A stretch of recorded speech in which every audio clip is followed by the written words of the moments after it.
Lamar Jackson has 1 touchdown pass and 4 interceptions in the fourth quarters, and his team has been outscored by a whopping 42 points in the final frame this season. So, after they lost that first one to Miami, we all blame the defense. Oh, the terrible coverage and all that kind of stuff. Yeah. Since then, it's starting to feel less like the defense and more like the quarterback. What is going on? Yeah, the turnovers at the end of this game were definitely on the offense, and those were the reason why they lost this game. I think Lamar Jackson is an outstanding quarterback, but his accuracy against man coverage he's never been precise, accurate passer. He's never going to be. His pros make up for his cons, though, but you see it sometimes when he's pressing to make these plays. Without Rashad Bateman out there, in man coverage, when they double Andrews, it seems like Lamar Jackson feels like he has to force things to happen. And sometimes it's okay not to make an enormous play every time you're on the field. But the last thing I will say is the coaching should come under question also. How can you go into a game against Wink Martindale?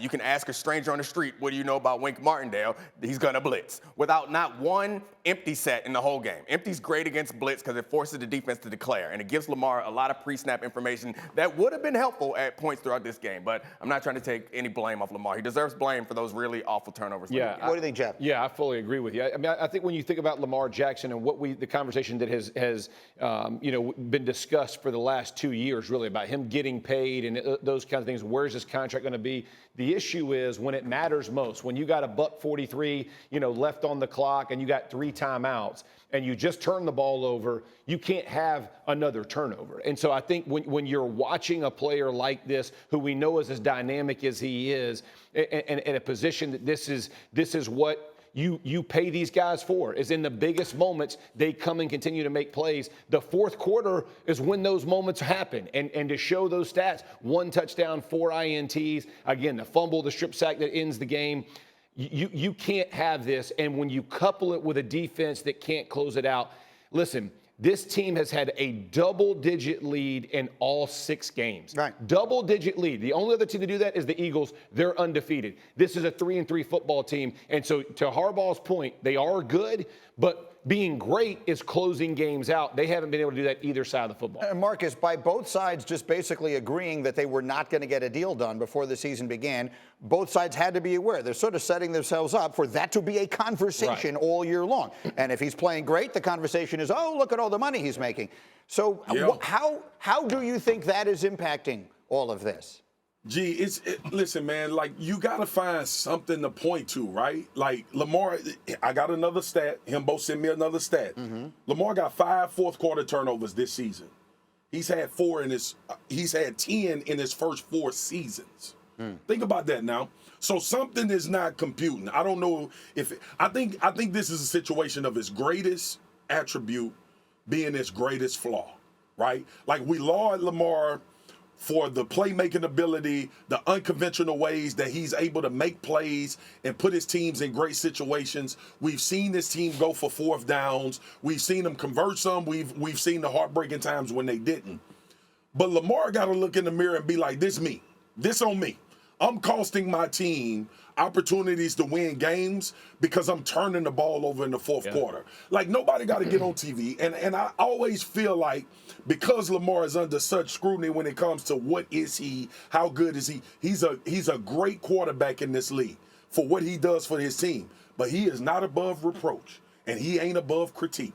And right now, Lamar Jackson is costing the Baltimore Ravens games by turning the football over in the fourth quarter. Yeah, we can point to the defense. We can point to them giving up things. But you know what happens? I'm going to give y'all 3 examples. All right, we watched the Kansas City Chiefs game. Okay, come down. What happened in that game? Patrick Mahomes threw an interception. Josh Allen didn't. We watched the Chargers. These games, we saw the Chargers in Denver last night. We saw a special teams bloop that happened, and it gave the Chargers the win. We saw the Philadelphia Eagles, the team that we put this in comparison to because they lead with leads, have to go down and score a touchdown after Dallas made it 17-20 in order to close the game out. My point is, the NFL ain't riddled with blowouts. You can't turn the football over in the fourth quarter. That is going to cost you games more times than not. And that's what we're seeing from the Baltimore Ravens. Yeah, they're a good football team. Yes, we expect them to get better, and we expect them to correct these ways. But right now, with 5 turnovers in the fourth quarter, and we're talking about a team sitting here 3-3, that is the reason why.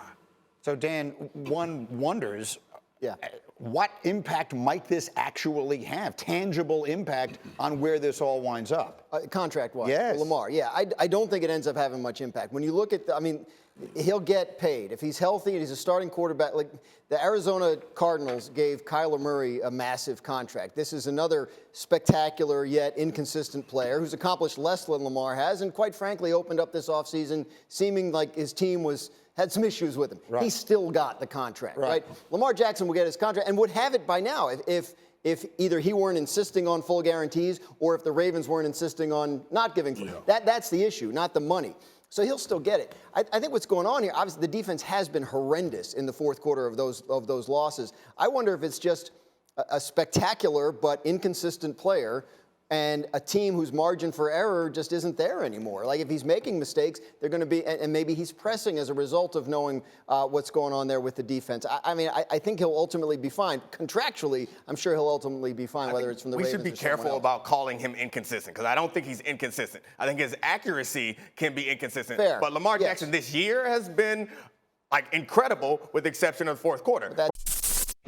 Thank you for watching ESPN on YouTube. For live streaming sports and premium content, subscribe to ESPN+.